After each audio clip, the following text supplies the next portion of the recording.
Network Entertainment.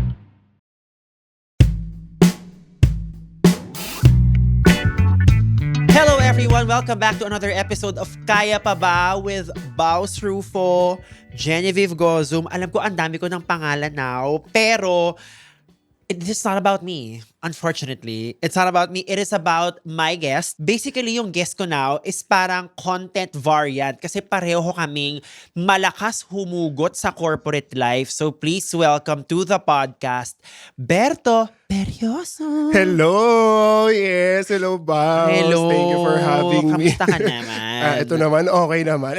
Natawa ko na sa sinabi mo kanina na variant. Parang in a different multiverse din talaga. Ikaw May yung ibang variant. eksena. Ikaw yung variant na mahilig sumayaw. Oo. Correct. Ikaw yun. Pero kamusta ka ngayon? Ito, okay naman. And so far, kumikita. Gusto ko yung so far. Grabe, parang meron kang hinagpis ngayon Kumikita. Tapos ayun, nakakapagpatayo na rin ng bahay. Okay. Ayun, Gusto ko yun yung na so din far talaga. kumikita pero may bahay. Ayan. Diba? Ayun lang naman. And, ayun, okay, surviving and ine-enjoy ang buhay. Okay. Yes. Now, ang dami natin pag-uusapan True. because of course, we're gonna get into like the corporate trauma porn of it all.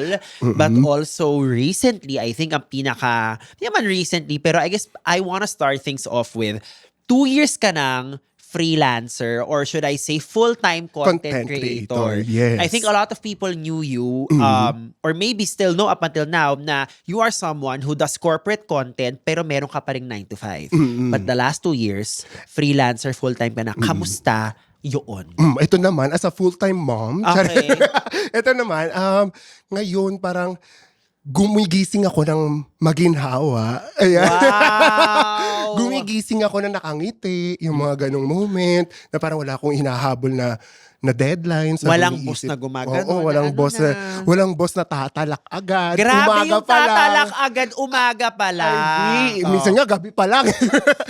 Pinagsasawalang bahala ko na lang. Pero ayan, okay naman ako. And surviving again and masaya tong ginagawa ko ngayon. That's good. Pero syempre, ayaw natin ng masaya ka. Gusto ko dun tayo sa trauma Dapat mo. meron tayong merong mga challenges tayo sa buhay para Correct. magre-rating din talaga. Oo. So, ang daming tao nakakaalam ng mga corporate hugot mo. So, I guess ang gusto ko malaman, nung mga times na ang dami mong hugot sa TikTok for your content and then you were still employed, were people careful around you because baka sila yung maging inspiration ng next paandar mo online? Ito na nga, kasi nung first time kong ginagawa yan, dun sa una kong work before, parang mismong boss ko na naglumalapit sa akin. Sabi ko, mamaya content ako ha.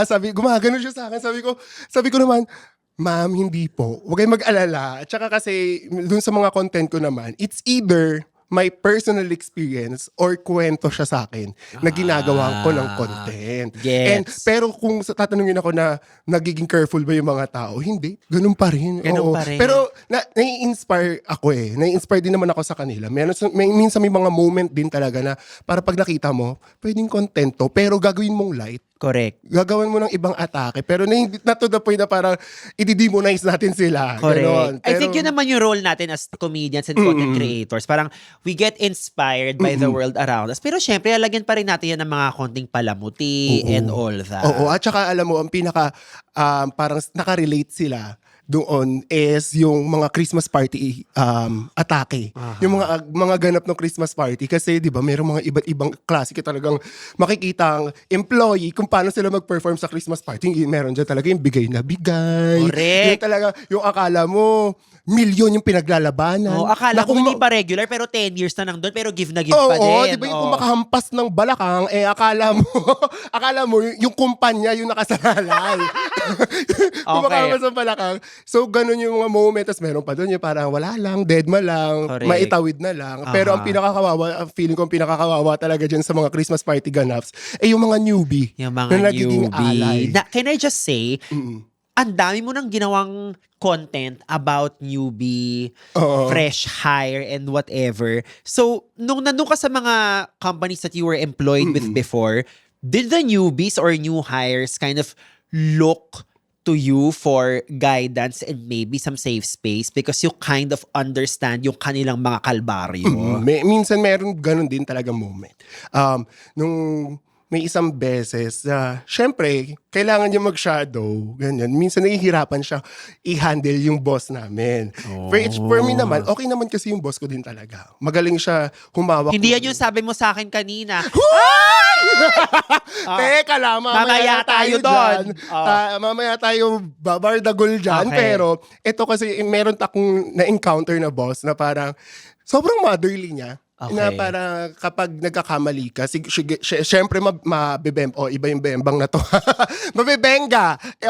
Iba kasi iba yung bembang sa amin nung time namin. Correct. Oo, Diba? ngayon kasi nag-iba na ulit. Iba na evolve siya eh. Correct. Evolve siya. Pero yun na nga, mabibenga ka nitong boss na to, pero tuturuan ka niya, i-guide ka niya. So meron tong newbie na parang hirap na hirap siya. Paano? Kasi parang sunod-sunod yung mga deliverables, yung mga deadlines. Tapos sa akin siya nagtatanong, paano ba yung ganito? Paano siya i-handle? Sabi ko, alam mo, kung hindi mo kaya, tumawad ka. Kasi magbibigay naman yung boss mo. I mean, gusto ko na medyo tinuruan mo silang slowly but surely magkasungan. Oo, yung mga ganon, na pag hindi mo kaya, huwag mong pilitin. Correct. Kasi tao ka lang din, hindi ka robot. Yung mga ganong moment. Tapos yun, hanggang sa natutunan niyang i-handle din yung sarili niya at yung mga projects niya and yung boss namin nun mismo. Correct. Mga Alam mo, ganon. pag-usapan na natin itong mga boss na to before we go on to like horrible bosses. Because how long in total was your corporate experience?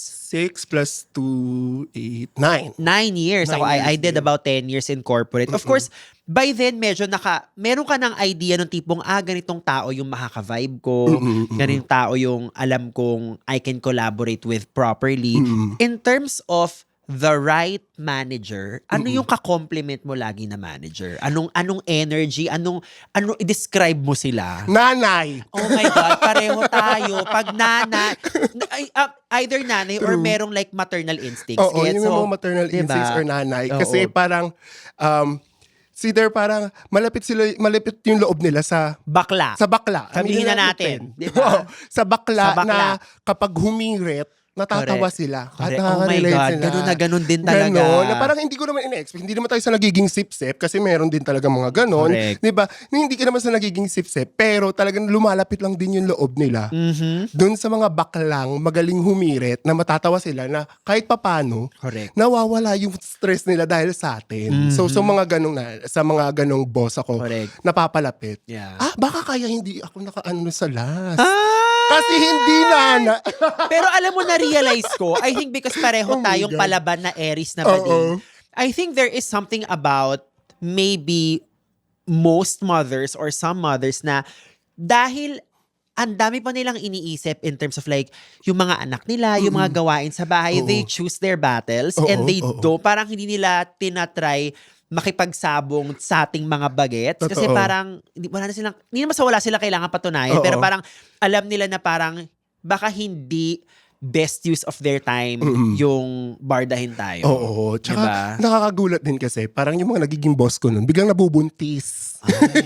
Correct. Biglang nabubuntis. So talaga ang priority nila iba na talaga. Oo, ayun. Pero dahil naman din dun, natututo ako kung paano rin, alam mo yun, i-handle yung trabaho nang hindi ka nabibigatan. Correct. Oo. Kasi in fairness din sa kanila, itong mga to, motherly. Aha. Motherly rin talaga. And marunong sila humandle ng tao. Aha. Na alam nila na kahit papano, syempre may boundaries pa rin, na close kayo, ganun. Pero yung trabaho mo, magagawa mo pa rin ng tama. Correct. Yung mga ganun. So, kaya sabi ko nun, napaka-thankful ko rin sa mga nagiging bosses ko nun. Kasi nga, mapupunta ko sa mabait. Ayun. Were you lucky ba sa first job or first role mo, nakahanap ka agad ng boss na click kayo? Oo. Oh my God, pareho tayo na naman. Ano ba yan? Sobrang swerte. Ikaw ba? Ako like yung una kong experience boss mo nun? talaga, up until now, I think she listens to the pod every now and then. Her name is Sky Acuna. Siya yung una kong naging boss and siya pa rin for me ang may single biggest impact sa kung paano ako now in terms of talking to clients, putting on a show when it comes to like telling people about your idea, trying to always be a step ahead of your collaborators para you are able to meet your timetable. Siya pa rin yung may pinaka-biggest influence sa akin. And looking back now, and after encountering so many nakakalokang bosses, medyo sinwerte talaga ako na yung unang boss ko agad talagang genuinely cared for me. Kasi pag nakahanap ka ng ganung boss, talagang hindi ka aalis eh. Kasi parang, Totoo yan. tingnan mo, nagstay ako doon for 6 years. Imagine, 6 years ako doon na nag-work na kahit alam ko namang hindi ganun ka-okay ang pay noon. Pero dahil napapaligiran ka ng mga taong mababait and yung boss mo magaling na humandle ng tao, napagtyagaan mo at kinaya mo. And parang yun yung ngayon naging comfort zone ko rin ng time na yun. Kaya, at saka yung learnings na binibigay nila sa akin noon, dala-dala ko pa rin naman hanggang ngayon. Tama. In fairness din talaga. Actually, you bring up a great point na hindi talaga rin naman siya yung pay eh. Oo. Hindi rin naman talaga, it's Totoo. always about the people. And if you Totoo were to yan. choose, I think, between the people you work with or the people or the person you report to, I think ang may biggest impact talaga kung mag-stay ka, kung maluloko ka, kung gagaling ka, yung nagmamanage sa'yo. Totoo. Yun din talaga. And kapag nahanap mo itong mga taong to, naku, nararamdaman ko, baka magtagal ka din talaga. Correct. Kasi ilang parang, meron din ako mga kilala na ayaw nilang umalis dahil okay din talaga sila sa tao. Yeah. Meron ako namang naging boss na motherly figure din. I think ang ito yung medyo senior account manager na ako. I think sa start pa lang na feel na yan na parang medyo strong presence ako. And that most of the time, I know what I'm doing. And siya parang she never really got in the way. Lagi lang siyang, pag feeling lang niya, oh, boss, wag mo lang kalimutan to.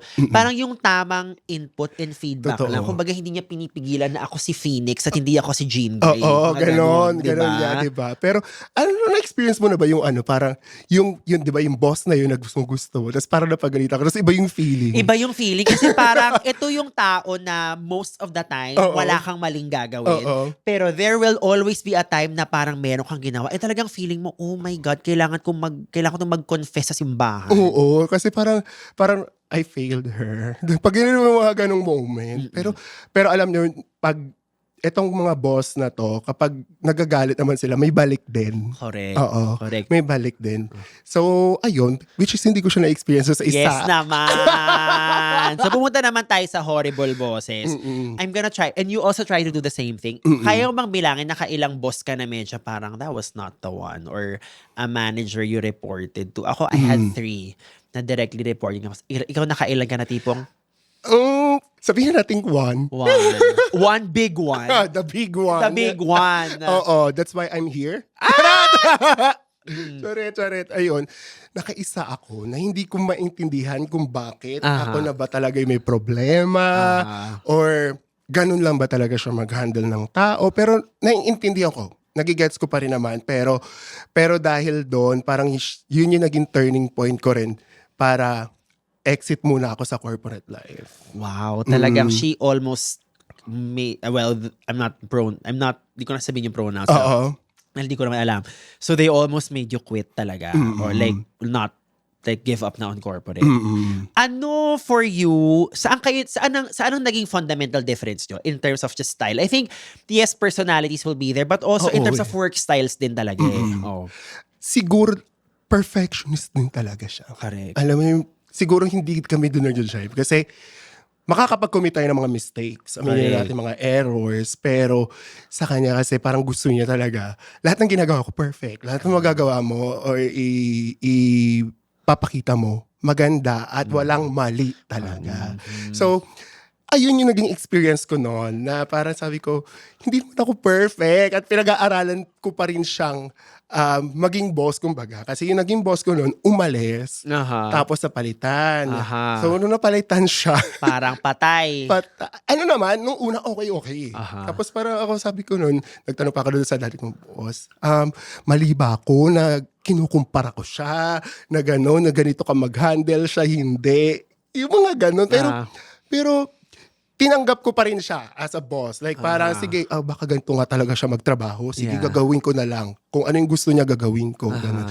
Pero parang hindi pa rin sapat. Oh my God. parang hindi pa rin sapat. Tapos parang hindi nagbago. Yung dynamics, walang nagbago. Parang during my stay there, parang ganun din, parang ganun talaga. Tapos, pinipigil ako ng sarili ko. Pero, ayun. Siguro yun yung naging, for me, pinaka hindi ko magandang experience lang. Yeah, correct. Mga demanding na bosses. I think, ako personally, okay lang naman sa akin magkaroon ng demanding na boss. Pero pinipili ko kasi sa tipong, kung ang best quality mo kasi sa work, demanding ka lang. Pero wala ka namang ambag. Oo. At may mga cases na tayong nakita na low-key mas magaling yung diskarte ko sa'yo. Parang doon ako medyo nauuga eh. Kasi parang medyo like you gotta earn the right to demand. Kasi parang kung nagde-demand ka na lang to sort of, I don't know, make up for the fact na baka hindi ka masyadong magaling. Doon ako pumipitik. Kasi tipong, again, as somebody, I think by now, alam niyo naman na medyo malakas talaga ang presence ko. Pero yung tipong, okay lang maging demanding, pero sabi na magaling naman tayo. Diba? Oo. Sige, pag-usapan natin yung mga red flags. Pag-usapan na natin, go. Okay, Yun yung una kong red flag. Parang okay lang maging demanding, pero pag yung tipong, yun na lang yung personality trait niya, ay die. Takbo. Oo, exit frame ka na talaga dyan. Correct. Exit Diba? frame ka na talaga. And ako naman, ang akin ay yung walang pinipiling oras. Oh God, that's the worst. Na, di ba? Walang pinipiling oras. Kung gusto ka niyang i-call out, i-call out ka niya. Wait, ang pag-call out na to ay... Ito ay hindi PM ha. Ay, wow! Okay, call out talaga. Notice to the public. Oo talaga. Sabihin na natin nasa GC, ayun talaga parang ako isa na yun sa pitik ko. Kasi sa mga na-experience ko naman, and I think naririnig ko rin naman, maganda yung boss na siguro na sa inyo ng dalawa na lang. Yeah. Di ba sa inyo? Hindi naman sa ayaw mong ipakita sa tao yung pagkakamali mo. Pero syempre. Correct. If you want it to be like a learning opportunity, and I think if you want it to be to result into something productive, I think best that you do it privately. Oo, kasi syempre yung tao na pagsasabihan mo, yung makakarinig din or makakabasa ng mga call-outs na yun, syempre ano na lang yung tingin sa'yo, di ba? Na parang wala ka bang ginagawang tama. Correct. Yung mga ganon. Grabe. May mga ganong tao rin talaga, no? Oo, hindi ko rin alam dahil ba to pressure na mas nakakataas sa kanila. Pero yun din kasi parang for me, dito papasok I think yung emotional intelligence of managers. Kasi 'di ba kung pinipressure ka ng board or ng chairman, 'di ba? Tapos GM ka, parang kailangan i-translate mo yung pressure na yun into something productive doon sa mga taong nasa day-to-day. Kasi kung yung pinakuha mong stress, pinabasa mo lang ng stress, ay die. Wala po tayong winner tonight. Oo, diba? totoo yan. Diba? And I think that is a particular talent of managers that kind of, I think to be fair, comes very rarely. Because mahirap naman din talaga na parang, kunyari, tatalakan ka nung board. Siyempre, ang hirap din hindi magpa-apekto nun, di ba? Paano mo yun ibibigay doon sa mga bagets na tipong talagang mamamotivate sila? So, medyo mahirap din talaga siyang gawin. But then again, malaki ang mga sweldo nila. Oo di nga. ba? So, gawin nila yun. Oo nga. Eto pa.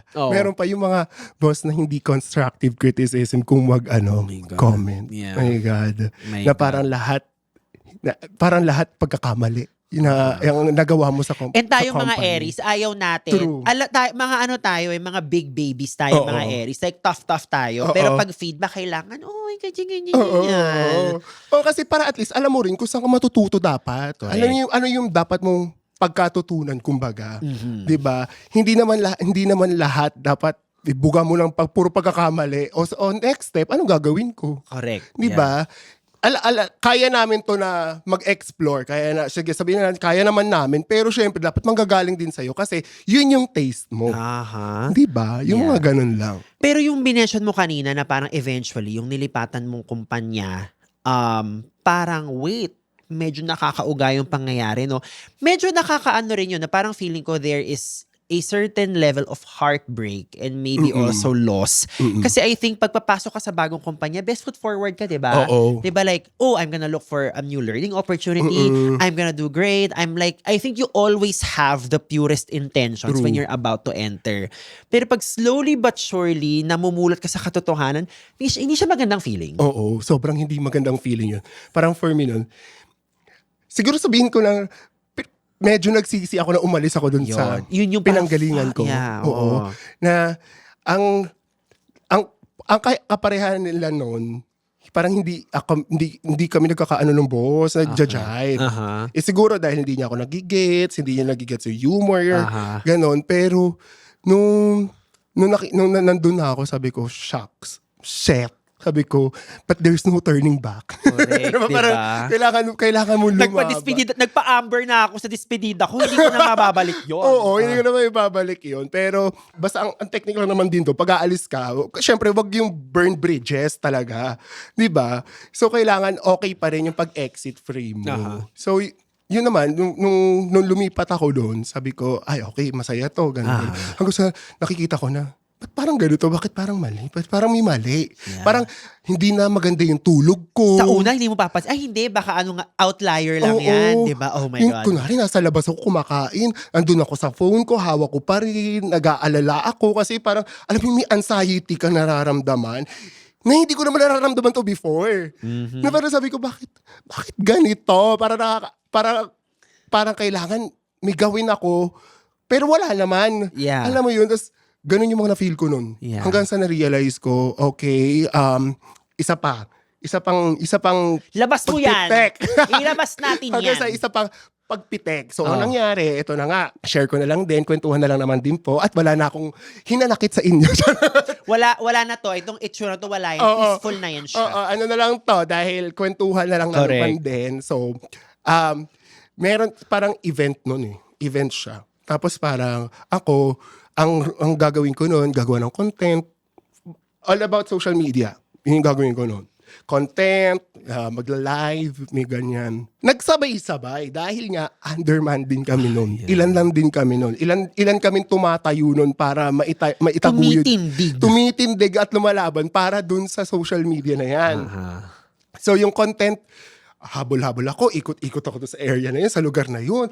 Talagang, sabi ko, minsan nga nagkakaanuhan na kami ng ka-team ko na para, mamaya ka na, gano'n, nagkakairitahan na kami, parehas na kami mainit ulo kasi may mga hinahabol kami. Tapos, mayroong talk, tapos kailangan ko i-live. Hindi ko na live hindi ko agad na umpisahan. So habang nandun ako nag-i-edit, ganyan, naghabol ng content, dumapit sa akin, why are you here? Sabi ko, naghahabol ako ng content. Sabi ko, may kailangan akong i-post eh. Ganyan, papa-approve ko pa nga eh. Sabi niya, may nagsasalita doon, ba't hindi mo ni-live? Sabi ko, di ba sabi ko sa'yo i-live? Doon ako nagpitik doon sa term na, di ba sabi ko sa'yo? Yung may gano'n, di ba sabi ko sa'yo? Ay ate, pumitik talaga ako. Na parang sabi ko, ate tama na, exit. Parang gusto ko na umexit frame noong time na yun. So sabi ko, okay, sige, pupunta na lang ako. Ginawa ko na lang din, wala naman akong choice. Lalaban ako. So wala akong nagawa, ginawa ko na lang din. Pero nilista ko yon sa isa din sa red flag na parang, may pinatago ka ba, be? Tsaka, kung gusto mo magawa namin ng sabay-sabay ito, magdagdag kayo na tao. Yung mga ganon. Yung mga ganon problema na ako. Hanggang sa, titanggap ko na lang. Hanggang sa merong, dito talaga yung pangatlong pitik ko na sabi ko, exit na ako. Di ko na kaya. Parang, nag-meeting kami online, nagpe-present ako ng mga content calendar, ganyan, anong mangyayari sa mga magiging content ko.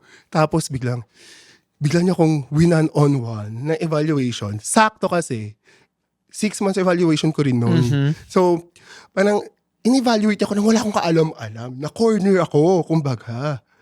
So, it was all written then, ganyan, kung ano pinag-uusapan namin, ganyan. So alam mong may iniipon tong resibo. May resibo. Tapos yung resibo, highlighted doon, yung mga weaknesses ko. Award. Tapos sabi ko, parang wala naman ako nagawang tama. Ano ba yun? Bakit naman ganun? Parang wala ako nagawang tama. Tapos, highlighted doon yung weaknesses ko, wala man lang ako nakikita doon sa strengths ko. Which is ang dami kong nagawa for our social media noong time na yon. Tapos, nung nakita ko yon, Sabi ko, itong mga to, na mga natutunan ko na to eh. Itong mga mistakes na to, Oh my God. na-overcome ko na. So, mema naitama na ko lang talaga para may negative siyang malagay doon. Yun ang pagkakabasa ko sa mga nangyayari. Sabi ko, ano to? Sabi ko, labasan ng past. Ganun. Ungkatan ng past. Sabi ko, ganun. Tapos, ang pinaka ano pa sa akin noon, ano sa HR. Nakasisi yung Oh my HR. God, grabe. So, parang time na umiyak. Parang ang tagal niya nang pinaghahandaan yung moment na yun, Oo, no? okay na. It's my time. Correct. Grabe yung ganun. Umiyak talaga ako after that call na parang may mga tinawagan akong friends. Sabi ko, ano ba? Wala ba ako nagagawang tama? Ano ba to? Ganyan. Tapos parang pati yung dati kong mga boss, tinawagan ko. Sabi ko, bakit ganito? Tapos, ayun, hanggang sa nag-decide ako, okay, it's time. Sabi ko, first time kong gagawin to na aatras ako sa Grabe. laban. Actually, alam mo, ang ganda nung sinabi mo yung aatas ka sa laban na yan. Kasi parang ang hirap to come to terms sa parang shit. Parang kailangan kong i-accept yung defeat ko in this moment because that is the only move left True. to be made. Oo. Kasi pag hindi ko to ginawa, mababaliw ako. Yeah. Sabi ko nga, dito ko na-play yung know when to stop din talaga. Correct. Na para sabi ko, okay, instead na mabaliw ako, na gabi-gabi ko siyang isipin, Yeah. atras tayo. Kasi minsan may mga ganong moments, hindi naman lagi tayong whinging dyan, palaging Correct. panalo. Tayo mga Aries pa, laging gusto, paandar, diba? Diba? So, may mga pagkatalo at may mga downfall din tayo na kailangan natin tanggapin kasi pag pinagpatuloy pa natin, baka mas lalo maging diba? Correct. In today's connected world, the future of marketing is personal. DMAP's Digicon 2025, The Age of I, The Power of Personalization, is the Philippines' biggest digital marketing event, now on its 10th year.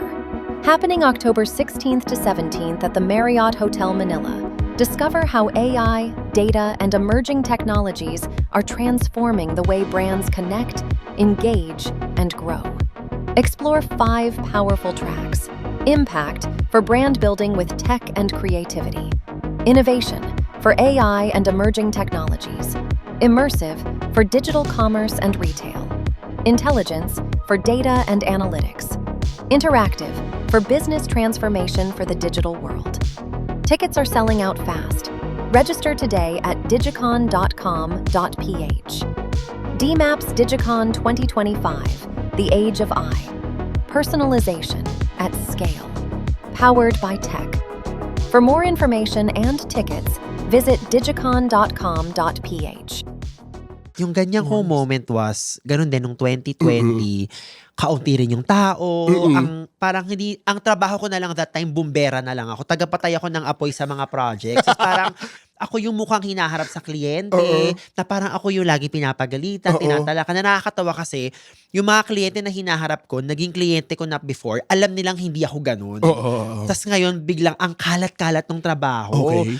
As in, sinasabi ko sa boyfriend ko na tipong, alam mo, I'm really praying na magka-nervous breakdown na lang ako, ma-hospital na lang ako, kasi baka ganun na lang ako temporarily, makakatakas sa work. Oh my God. Nakakaloka siya. Diba? Ganun yung parang yung tipong, wait. Parang if mas gusto ko pang, medyo dramatic, kung mas gusto ko pang masagasaan ako ng tricycle kaysa magtrabaho, parang medyo kailangan na nating i-reassess ang ating buhay. Oo, totoo rin Diba? naman. I agree with you. Kasi ganyan na yung mga ginawa ko noon. Na para na-realize ko siya na sabi ko, hindi maganda at baka kung ano pa yung magawa ko, baka mas lumala pa. Correct. Exit na. Yeah. Ganun. Pero may mga boss rin na talaga na total nagkwento ka, ako naman ang magkikwento. Okay, Yung go. akin naman was, so, yung may isang company, hinire nila ako because senior na ako dun sa advertising. They needed to make more money. So parang they needed somebody senior with the experience kasi parang they've been operational in the Philippines for like a couple of months and parang they were losing. Parang while they're doing good numbers-wise, parang it needed a lot of push. So I came in there. Okay. First 2-3 months ko, ang dami kong pinasok na benta. Yung Okay. hiningi nila sa akin, binigay ko with Totoo. flying colors. Totoo. Yung hiningi sa akin na parang, let's say, points A, B, and C, nung first day ko, nagawa ko in flying colors. Tapos, dear, nung 3 or 4 month evaluation ko na, dito ko nauga. Ang ginawa niya was, okay, boss, yung A, B, at C pasabog. Pero parang kailangan ko rin pala ng letter D. Para kung hindi mo sinabi yan, di ba? Oo. Tapos, dahil gusto ko rin makita kung meron ka nung letter D, i-extend natin yung probation period mo. Oh my God. Ang nakakaloka pa, dahil in-extend yung probation period ko na yon, hindi ako na umabot sa cut-off doon sa incentive.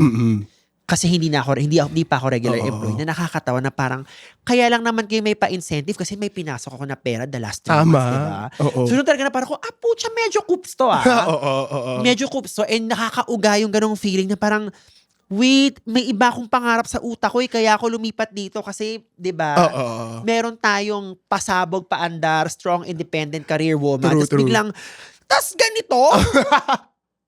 Grabe, sobrang fuck up no pag ganun yung nangyayari talaga. Oo, sobra. Kasi parang ang taas ng pangarap mo din dun para sa kumpanya and dun sa position mo. Oo. Tapos ganun na lang mangyayari. Kaya nung nakarelate ako dyan sa part na yan na para nung in-evaluate ako, naramdaman ko nga na hindi na ako mariregular. Parang ayaw niya muna ako irregular dahil sa mga nangyayari. Dahil HR na nandun na nakasisi na yung HR Sabi ko, okay na, nagawa ko na yung part ko. Correct, Diyos Oo, ko. kasi kaysa lumaban pa ako, di ba? Ayoko na maging masama. Ayoko lumabas yung sungay ko dahil mas malalayo magagawa ko. Ayun na nga. Oo. But also gusto ko malaman, paano ka nag-handle ng mga situations kapag sa mga meeting, medyo obvious sa mga ka-meeting nyo na mas magaling ka dun sa boss mo? Kasi minsan may mga kudayong boss na tipong strategic yung pinag-uusapan ng conversation tapos ang comment niya bigla like ang liit-liit lang. Na parang ko, medyo nakakahiya yun minsan, diba? Kasi parang, oh my God, pasensya na po yung kasama ko medyo mali ang gising. Diba? Pero like may mga ganung instances, right? May mga ganung instances din talaga na parang sabi ko, ano yung pinagsasabi?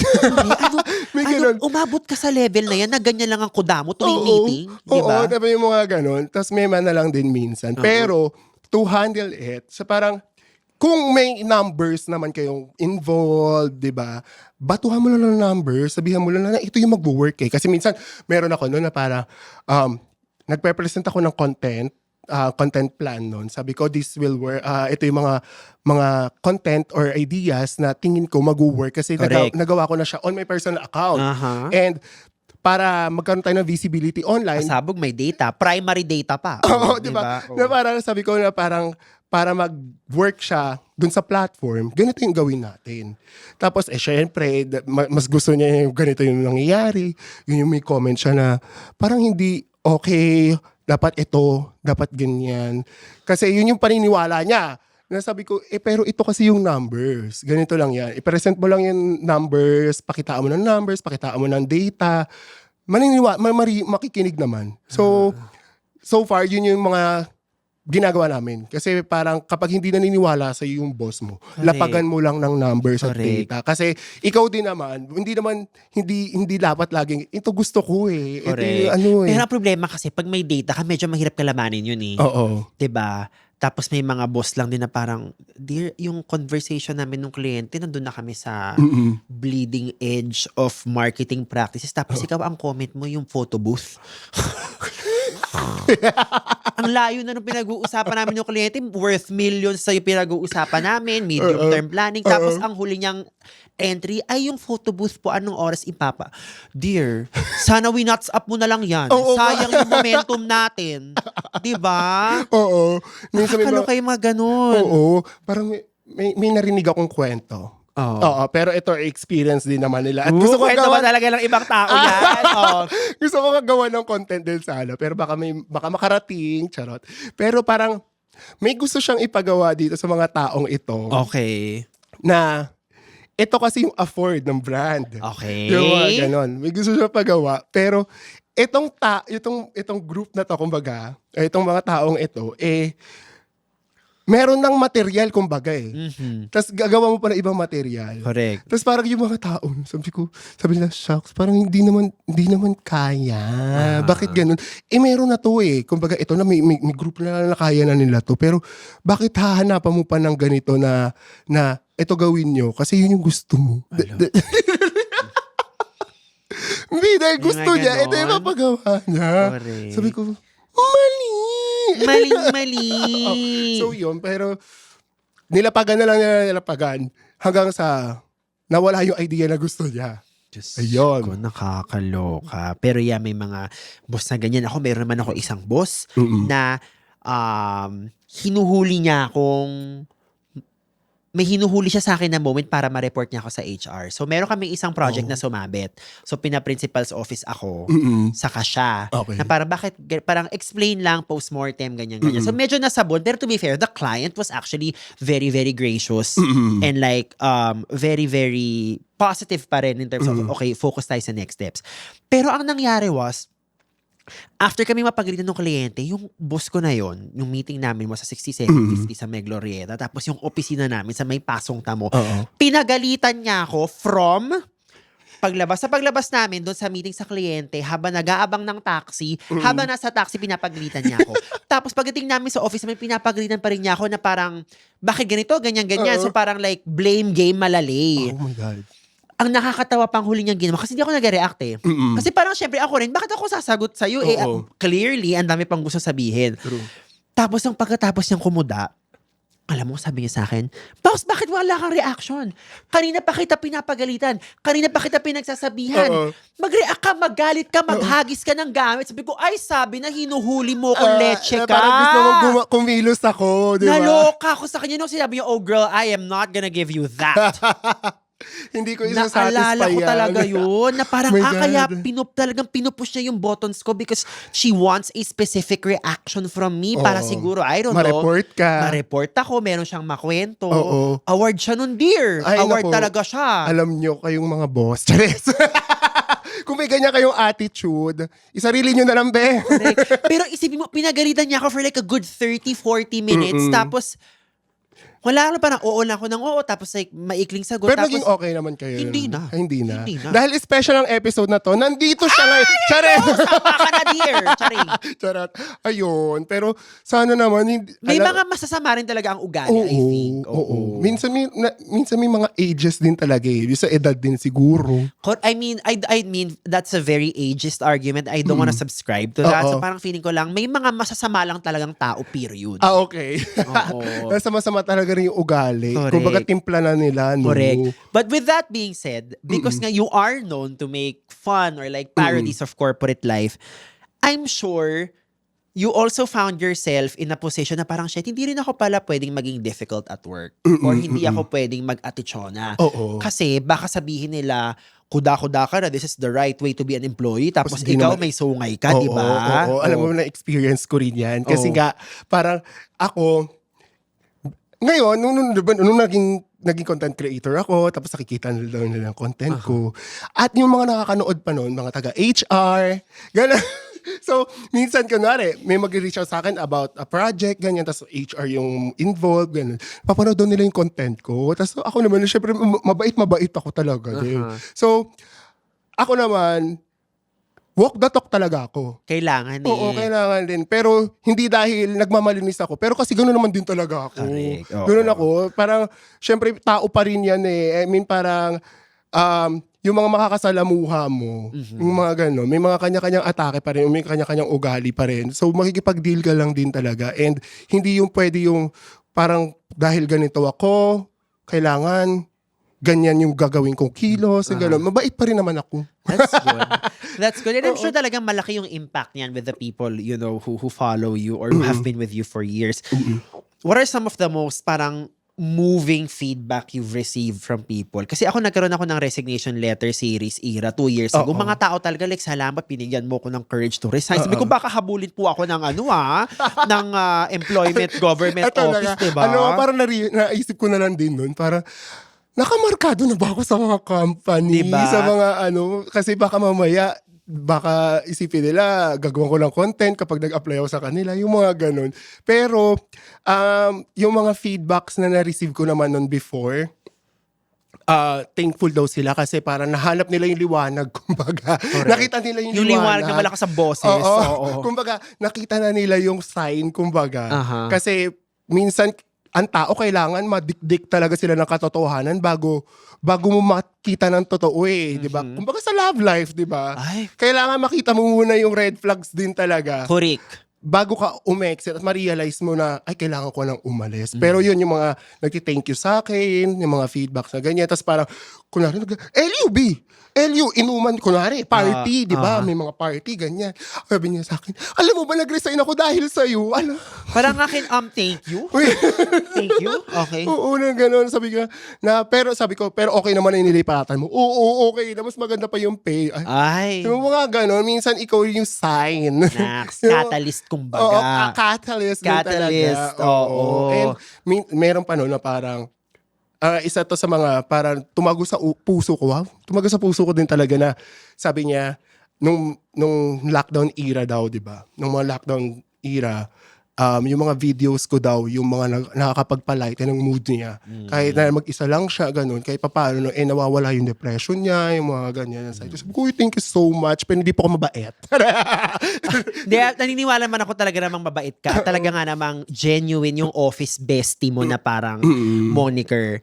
I guess, kung ikaw ang tatanungin, ano ang ideal office bestie sa'yo? Kasi nung pagbago ako, tahimik ako. Pareho tayo. Oo. Sabi nga ni Mami Oni, tahimik lang So sa tayo umpisa. umpisa, di ba? As a Mami Oni stan.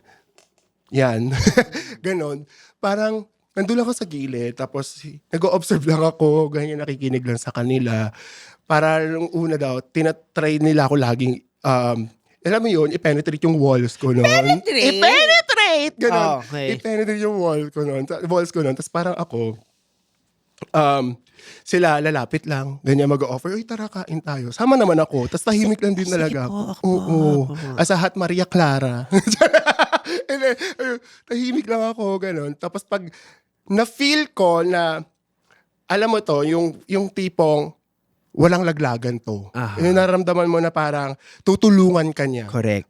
Magkakasaluhan kayo. Correct. Kapag merong, kunwari, halimbawa sa mga projects, ganyan, na kapag meron kang mamimiss, tutulungan ka niya na i-feel yon, yung kumbaga yung mga parts na yon. Yeah. Tapos parang sa akin, doon ko siya nagiging office best. Hanggang sa umaabot na lumalabas na kami, na pumaparty na kami, yung gano'n, nagdi-dinner, tapos hanggang sa pumupunta na kami sa bahay, ayun. Hanggang sa umaabot na yung usapan namin, on a personal level na rin talaga. Nagpapalitan na kayo ng team number. Oo. Aha. Alam mo, nagkaroon ako ng office bestie na parang hanggang ngayon, wala na, kanya-kanya na kami ng work. Hindi man kami mag-usap lagi, pero pag magkita kami talaga sobrang May ganyan rin ako. Oo, ganun Kasi yung yung pinagdaanan namin that time sa work, parang tipong talagang siya, character building. Oo. So parang the people you were with, the people you bonded with, talagang will stay. And the people who you hated that time, talagang goodbye, girl. Oo. Na parang, nakaka-relate na kayo sa isa't isa. Aha. So, ito, kwento ko na lang din, yung itong office bestie ko na before, parang, ginagawa niya na lahat talaga para makarelate lang. Kasi, itong girl na to, siya, konyo-konyo, ganyan. Englishera. So, sa amin nun kasi, Team English, Team Filipino, ganon. Tapos siya, chumichika. Ako naman kasi, para hindi ako mapagod ako, kasi kaka-English, di ako mapagod, hindi ko chinichika. Gets. Dapat smart ka sa interactions Hindi ko kinakausap kasi baka mamaya yung Correct. English ko hindi sumuwak. Ay, just guru families. Ilan lang, ganun. Okay. So, siya parang nasa meeting room kami, ganyan, kanya-kanya. Hanggang sa umabot siya, nagkikwento na siya ng love life niya. Parang, sabi ko, ay, malandi rin pala to. Sabi ko, Parang sister ko to. oo, parang makaka-relate ako. Hanggang sa yun, naging okay kami. Ganon. Very good. Kaya naging office bestie kami. Kaya for me, love that's an that. office bestie. Yun, sinabi ko na parang magiging kasangga mo, yung mga Kakosa. kakosa mo, mga Diba? katulong mo, tapos parang hindi ka i-judge sa buhay na meron ka outside of work. Tama. Yung mga ganon. Yes. But now you are a full-time content creator and freelancer. Yes. And I think, nung nagsimula ako mag-freelance, parang meron palang yung construct of being in a company, being a 9 to 5, pag nawala yun, talagang you will be left with parang, how do I make sure na disiplinado ako in terms of pag-create ng content, pagsingil ng mga bagay-bagay, pag-commit sa deadline. Ano yung ginagawa mong regimen now para kahit papano meron kang system in place and hindi ka lang like, bahala na ako, saan tayo dalhin today? Oo. Ako naman, di ba, kunwari may mga, halimbawa may mga projects ang pumapasok sa atin. kung ano yung ginagawa ko before nun sa 9 to 5 ko, ina-apply ko lang din. Ganun lang din ginagawa ko. Para, may briefing, di ba? May mga ganyan. Correct. So, briefing, tapos magagawa ka ng outline. Correct. Sinisiguro ko sa isang araw, sa isang araw or every other day, na andun pa rin ako i-align na gagawa ko ng content, okay? Content, para may content, bakit ako may content calendar ako, ganyan. Tapos para, yung paggawa ko ng outline, ng script, ganon. Parang yung pakikipag-usap ko dun sa tao is parang nasa corporate Ganun life pa rin yeah. ako. And yun talaga yung, I think, yun yung napaka-valuable lesson na ituturo sa'yo ng corporate. Oo, na kahit nagkaroon ka ng mga boss na... Pangalanan mo! Ay! Charing. Huy, mali! Kahit na nagkaroon ka ng mga ganong boss, may matutunan ka pa Oo rin. naman. Alam mo, thankful pa rin nga ako. Hindi, alam mo, feeling ko talaga, bawat tao, kailangan nyo maka-experience ng kupal na boss, Oo. kupal na ka-work. Kasi True. kung lahat ng ka-work nyo, madali ka usap, parang medyo natatakot ako for you kasi kapag inuga ka ng life, tapos hindi ka sanay sa kakupalan, True. parang baka mauga ka ng malali. Oo, yung parang yun yung mag-hone din talaga sa'yo. Correct. Na parang, Diba? ay hindi, malakas na ako kasi nakahandle na ako ng ganito. Correct, Alam ko na diba? kung paano laruin din to, Diba? kung Correct. paano ko siya haharapin, Yeah. yung mga ganon. So, ayun, hindi naman ako galit dun sa boss ko. Hindi pa nun. po siya galit ng lagay na yan. Hindi naman ako nagalit Oo. din sa boss ko nun. Siguro nagdamdam lang. Oo. Nagdamdam lang ako. Pero, yung mga nangyari nun, kinonvert ko na lang into learning. So, Correct. inano ko na lang, hinahanapan ko na lang ng ibang angulo kaysa... Nilalagay, siya na lang ang bago mong content topic. Oo, di ba? Kaysa mag-dwell ako dito sa past na to, Correct. kailangan ibahin ko na lang din yung angle na baka ganito lang din siya, ganito yung mga, ganito siyang tao. Correct. Ganon. But also there's a separate conversation hanggang saan kita kailangan intindihin. At one point, ako naman yung kailangan mo intindihin, di Ganun ba? pa, oo. Kaya siguro yun yung part na, yung pag-alis ko, yun yung para yung sa sarili ko. I choose me. Oo, I choose me. Basta- I choose myself. Ganun. Pasabog. Oo, Okay. ganun. So, yun lang din naman. Pero alam mo, nakakauga pag full-time content creator ka. Nakakauga, girl. Lalo na yung first year, first 2 years. Oo. Yung tipong, Na-experience mabagal mo. pala magbayad ang mga client. And as someone na from advertising, na medyo alam ko na yung fact na ang mga bayaran talaga, like, matagal. Pero nung nandun na ako sa parang, medyo matagal. Oo. Medyo matagal po siya. Nakakauga Oo. siya, lalo na kapag wala kang ginagawa. Correct. Parang feeling mo, oh my God, kaya ko pa ba? Kaya ko, hanggang kailan to? Kaya pa ba? Kaya pa ba? Di ba? Like, sabi ko, nung nandun ako, sabi ko, oh my God, alam mo, parang every other month akong ina-anxiety. Na parang, so, may ganyan talaga. Well, I hope it, napapasugod ako sa LU oh bigla. my God, I hope it gets better for you. Okay naman na sabi ko, baka ganito lang din talaga. May mga ano lang, ang tawag doon, parang mga delayed lang din talaga. Pero meron kang ginagawa. May kumikilos ka pa rin. Kaya siguro, kung sa mga gusto mag-content creation, ganyan, maging content creator, maghanap pa kayo ng ibang ginagawa sa buhay. Correct. I think. Yes. Para hindi kayo, parang feeling na natenga ka. Yeah. Ayun. Yeah. So with that being said, so now you are 2 years into being a freelancer and a full-time content creator. Like, when you do your manifestation list, kapag nangarap ka, like where do you plan to take all this? Ano pa ang mga exciting projects na parang right now crazy ideas pa lang but you would really want to do them? Ako gusto ko naman i-try yung long form ng videos kasi sabi ko nga sa sarili, sabi na nga ng mga friends ko nun, sinasabi nila sa akin na parang, kaya mo naman girl ba't di mo subukan? Correct. Kaya mo. Ako natatakot lang ako kasi baka mag-flop, ganon. Pero, ito na nga. Sabi ko nga nun, meron ako mantra dati na parang, may manood man o wala, magpatuloy ka lang sa paggawa. Oo naman. Yun yung sabi ko. Say that again, please. Say that again to the camera. May manood man o wala, magpatuloy ka lang sa paggawa. Sabi ko gano'n nun. Kasi parang, kahit ilan yung nakanood niyan at may mag-comment dyan, as long as may nakaka-relate sa'yo, may natatawa sa'yo, go lang. Tuloy Kahit ang ilan laban. lang yan. Correct. Oo, go mo lang kasi papasaan pat. Malay mo, di ba? Uh-huh. In the future, dadami yung manonood sa'yo. Correct. Kaya yung itong long form, dati na-try kong i-explore. Tatry ko siyang i-explore. Gumawa ng vlog, yung ganyan. Sabog. Doon ko sisimulan, paunti-unti. So, So, yon. Sana supportahan niyo ako. Supportahan niyo po siya. Oo. Pero yes, maraming salamat. Parang ang dami nating napag-usap. Ang dami nating nilabas na hanash. Oo. Na nandyan pa pala sa loob natin. Oo. Pero alam mo yun, ang gaan pala sa feeling. Correct. Oo. Ang gaan pala sa feeling. And eto nga, sabi ko nga, nung umalis ako doon, sabi ko, baka challenge din to for me. Sabi ko, another challenge for me na ito naman yung itry mo. Kasi na-try mo na ito eh. Ito gusto. Kasi alam mo kaya gusto ko mag-corporate nun. Kasi gusto ko magtali-talinuhan. Gusto ko maganda-ganda. Ayan, napalabo. Gusto ko magbida-bida sa mga presentation, yung mga ganyan. Yung gusto ko ma-experience na nagpe-present ako ng mga numbers, nagpe-present ako ng mga ganito. Tapos nung na-experience ko na siya, okay pala siya, Okay masaya. na ako. Pero may ganun pa palang boss. Until nakaharap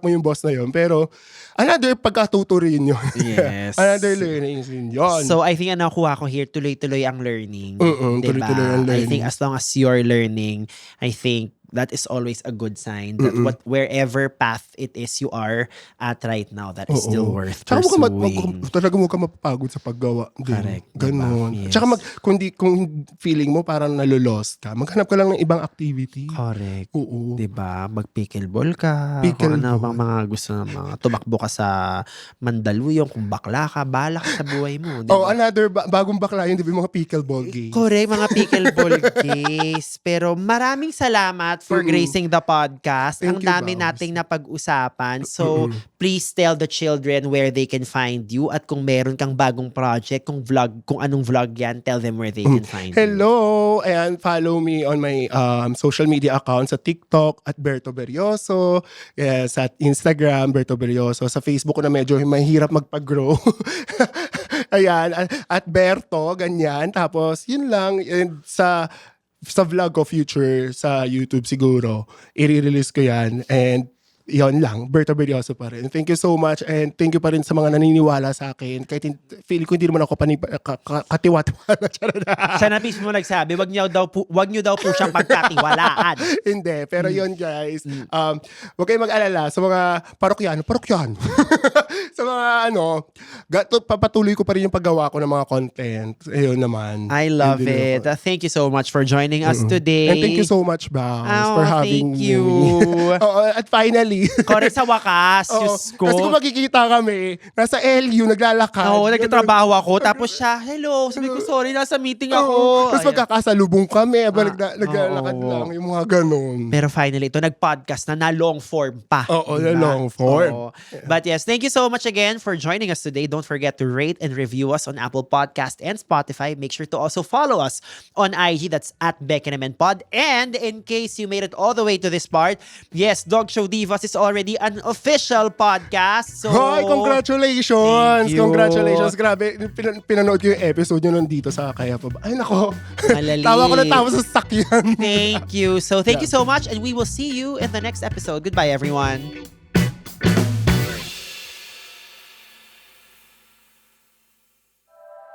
The opinions of podcast creators, hosts, and guests are not necessarily reflective of the official stance of the Pod Network Entertainment, its hosts, or other network programs. The content created by the people behind the podcast is personal and not meant to harm any religion, ethnicity, group, organization, company, or individual.